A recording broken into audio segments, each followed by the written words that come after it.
Asthma wheezing sinus பிரச்சனை இருக்குல்ல, running nose இருக்குல்ல, இதுக்கெல்லாம் இன்லர் யூஸ் பண்றீங்கல்ல, பல வருஷமாச்சு.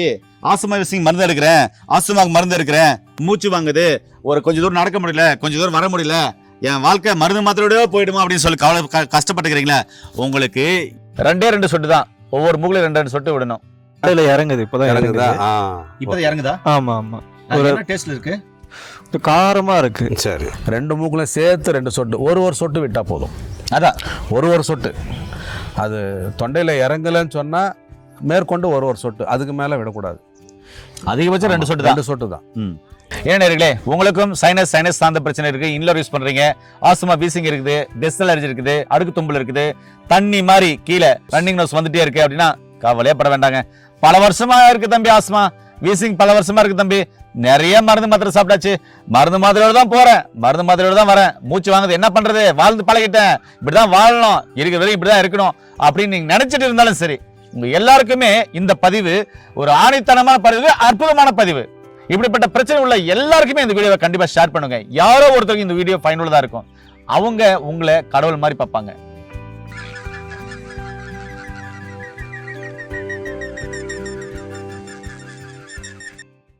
உணவே மருந்து என்ற அழகிய குடும்பத்தில் என்னோட கூட சேர்ந்து பயணித்துக் கொண்டிருக்கும் ஏழு அனைத்தவர்களுக்கும் உங்கள் அன்பு சோழனின் நன்றியும் வாழ்த்துதலும். நம்முடைய அருகில் பாரம்பரிய சித்த வைத்தியர் மதிப்புரிய வேண்டிய செய்யிருக்காரு. ஏங்க, இந்த ஆஸ்துமா வீசிங் சைனஸ் பிரச்சனை சொல்றீங்களா, இன்லர் யூஸ் பண்றீங்களா, பல வருஷமா இருக்கு, எங்க போனாலும் குணமாக சொல்றீங்களா, இதுக்கு அற்புதமான மருந்து கண்டுபிடிச்சிருக்காரு. 2 சொட்டு தான், ஒவ்வொரு மூக்குல 2 சொட்டு விடணும். அது எவ்வளவு நாளைக்கு உள்ளலாம், எப்படி சரியாகும், நிறைய பேர் சரியா இருக்காங்க. அதை பத்தி முழுமையான தகவல் இந்த வீடியோல பார்க்கலாம். வாங்க வீடியோக்குள்ள போலாம். ஐயா வணக்கம். ஐயா ஐயா வணக்கம். ஐயா ஐயா எப்படி இருக்கீங்க? நல்லா இருக்கேன். எப்பயும் மகிழ்ச்சியாவே இருக்கீங்க. நீங்க எப்படி இருக்கீங்க? நல்லா இருக்கேன், மகிழ்ச்சியா இருக்கேன். ஐயா, இந்த ஆஸ்துமா வீசிங் சைனஸ் சம்பந்தமான பிரச்சனை வந்துருச்சு அப்படின்னு சொன்னவே ரொம்ப ரொம்ப கஷ்டம். அதுல இருந்து வெளியே வரதுக்கு இன்லோர் யூஸ் பண்றாங்க, வெளியில போக முடியாது, ஆசைப்பட்ட பொருளை சாப்பிட முடியாது, அதுக்கப்புறம் குளிர் காலத்துல வெளியே போக முடியாது, குளிர் தாங்க முடியாது, ஒரு ஐஸ்கிரீம் சாப்பிட முடியாது, ஒரு ஈரமான பொருள் சாப்பிட முடியாது, ஒரு பச்சை தண்ணியில் கை வைக்க முடியாது, இப்படி பல்வேறு வகையான பிரச்சனைகள் இருக்கு. மேல் மூச்சு கீழ் மூச்சு வாங்கும், அப்போ இன்லர் யூஸ் பண்ணாக்க சரியாகும், இல்லை மாத்திரை மருந்தில் போட்டால் சரியாகும். இதெல்லாம் பார்த்தீங்கன்னாக்க வந்தவங்களே தெரியும் அந்த கஷ்டம் என்னாட்டு. அப்படிப்பட்டவங்களுக்கு 2 சொட்டு ஒரு மூக்கில் விட்டா அற்புதமா குணமாச்சு அப்படின்னு சொன்னீங்க. இதெல்லாம் ஒரு ஆச்சரியமான தகவலா இருக்கு. 1 சொட்டு 2 சொட்டு தான் சொல்றாரு, என் மிராக்கிளா இருக்கு. அப்படி இதுல என்ன இருக்கு அப்படின்னு அவர்கிட்ட கேளுங்க. ஐயா நீங்க சொல்லுங்க, இதுல என்ன இருக்கு, அந்த ஆஸ்துமா வீசிங் சைனஸ் பிரச்சனை எப்படி அது சரி பண்ணுது? இதுல நம்ம கபக்குற்றத்துக்கான மூலிகைகள் சார்ந்த மூலிகை இது, அதோட எசன்ஸ் தான் இருக்கு. குறிப்பாக சொல்லணும்னா பில்வம், தூதுவளை, ஆடாதொடா, முசுமுசுக்க, வல்லாரை, கண்டங்கத்திரி, அந்த மாதிரியான மூலிகைகள். இது மாதிரி பல்வேறு மூலிகைகள் நிறைய இருக்கு. நீங்க சொல்ற மூலிகை எல்லாமே அந்த சளி சார்ந்த பிரச்சனை சரி பண்றது தான், நுரையீரல் பிரச்சனை சரி பண்றது தான். ஓகேங்கய்யா. இதை தைலமாக காய்ச்சி நம்ம கொடுக்குறோம். 2 மூக்குல சேர்த்து 2 சொட்டு, ஒரு சொட்டு விட்டா போதும். அதான் ஒரு சொட்டு. அது தொண்டையில இறங்கலன்னு சொன்னா மேற்கொண்டு ஒரு சொட்டு, அதுக்கு மேல விடக்கூடாது. அதிகபட்சம் 2 சொட்டு தான். 2 சொட்டு தான் விட்டோம்னா போதும். நம்ம இரவு ஒரு வேளைக்கு விடலாம்.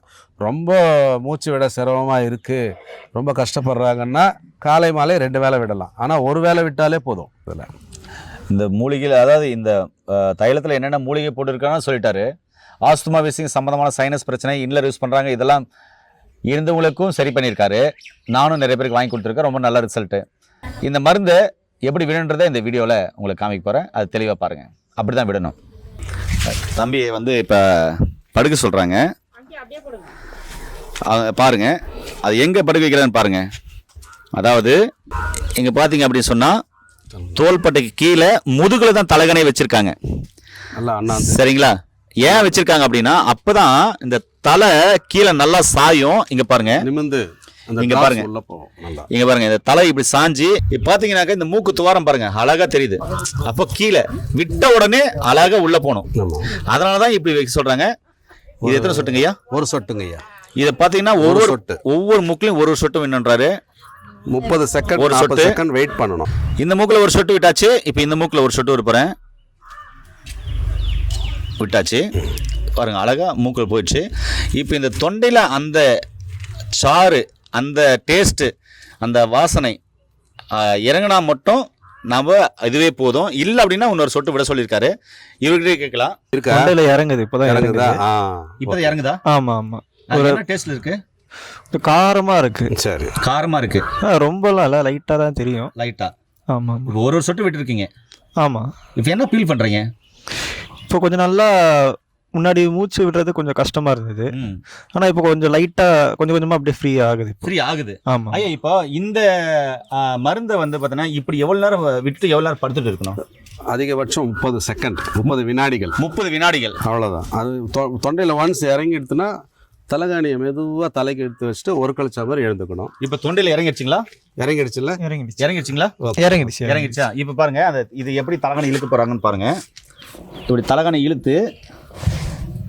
இழுத்து ஒஞ்சிருச்சு படுங்கணுமா? அவ்வளோதான். இப்போ ஒரு கழிச்சா மாதிரி எடுத்துக்கணும். ஓகே படுங்க ஒஞ்சிருச்சு படுங்க. நீங்கள் ஒஞ்சிச்சு படுங்க. இப்போ நான் பேசுகிறேன். ஒஞ்சிச்சு படுத்துக்கோங்க. ஒரு கழிச்சு படுங்க. ஓகே ஐயா, இந்த ஒரு கழிச்சு படுக்கிறது எவ்வளோ நேரம் படுக்கணும்? ஒரு 2 செகண்ட் போதும் ஐயா. 2 வினாடி போதும் படுத்தா. ஆமாம். ஒரு கழிச்சுட்டு 2 வினாடி தான் எழுந்துக்கலாம். எழுந்துட்டு வேலையை பார்க்கலாம். ஐயா ஓகேங்க, எழுங்க ஐயா பார்க்கலாம். ஐயா நீங்கள் சொல்லுங்கள். இப்போ உங்களுக்கு மருந்து விட்டுச்சு. ஆமாம். விட்டு கூட ஒரு நிமிஷம் கூட இல்லை. ஆமாம். நீங்கள் என்ன ஃபீல் பண்ணுறீங்க? இருக்கிறத அப்படியே ஃபேக்டாக சொல்லிடுங்க. ரொம்ப ஃப்ரீயாக இருக்குது இப்போ. ஏற்கனவே கொஞ்சம் காஃப் இருந்தது எனக்கு. இப்போ அதை விட்ட பிறகு கொஞ்சம் நல்லா ஃப்ரீயாக ப்ரீத் பண்ண முடியுது என்னால். மூச்சு விட முடியுது ஃப்ரீயாக. ஆமாம். மூச்சு விட முடியுது. ஆமாம்.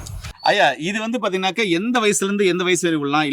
இல்லை இவங்க தான் ஒன்றும் அவங்க தான் ஒன்றுன்னு எதனா வழிமுறைகள்? 2 வயசுக்கு மேலே 2 வயசுக்கு மேலே இருக்கிற குழந்தைங்களுக்கு விடலாம் ஐயா. விடலாம். ஆமாம். 2 வயசு கம்ப்ளீட்டாக இருக்கணும். ஆமாம். ஏனர்களே, ஆஸ்துமா வீசிங் சம்மந்தமான சயின்ஸ் பிரச்சனைக்கு அற்புதமான மருந்து எப்படி விடுறது, எப்படி விடணும் அப்படின்றது காமிச்சாச்சு. எப்படி படுக்கணும்னு காமிச்சாச்சு. எப்படி ஒஞ்சிருச்சு படுக்கணும்னு காமிச்சாச்சு. அப்புறமா எப்படி எழுந்து அவங்களோட வேலை செய்யலாம்னு பார்த்தாச்சு. ஜஸ்ட் அவ்வளோதாங்க. இன்னர் யூஸ் பண்ணுற நேரம் கூட ஆகுதுன்னு நினைக்கிறேன் அது விடுறதுக்கு. ஒரு நிமிஷம் இல்லை அதிகமாக 2 நிமிஷம். ஒரு நாளைக்கு எத்தனை முறை வேணும் ஐயா? இரவு ஒரு வேளை விட்டால் போதும் ஐயா. நைட்டு ஒரு வேளை மட்டும் விடுங்க. ரொம்பலாம் வேணான்றாரு. ஒருவேளை சிவிரா இருந்தா அதிகமாக இருந்தால் காலையில் ஒரு முறை, அவ்வளோதான். அதுக்கு மேலே விடக்கூடாது. ஒரு நாளைக்கு 2 வேளை தான் அதிகபட்சம். ஒரு சொட்டு தான் விடணும். ஒரு சொட்டு தான். தேவைப்பட்டா 2 சொட்டு எடுக்கலாம். அதாவது தொண்டையில் அந்த இறங்கலைன்னா 2 சொட்டு. ஏன் நேயர்களே, நிறைய விஷயங்கள் பார்த்துருக்கோம். இன்னும் நிறைய விஷயங்கள் பார்க்கலாம். அவர்கிட்ட பேசலாம் வாங்க. நேயர்களே, மருந்து விட்டதை பார்த்துருப்பீங்க. இப்போ இங்கே ஐயா இவ்வளோ மருந்து வச்சிருக்காரு, அடுக்கி வச்சிருக்காரு. இது என்ன மருந்துன்னு கேட்கலாம். ஆக்சுவலாக சொல்லிட்டாரு ஐயா. வரிசையாக நிறைய மருந்துகள் வச்சுருக்கீங்க. இது நீங்கள் சொன்ன மருந்தா? இதில் தான் நீங்கள் சொன்ன மூலிகைலாம் போட்டிருக்கீங்களா?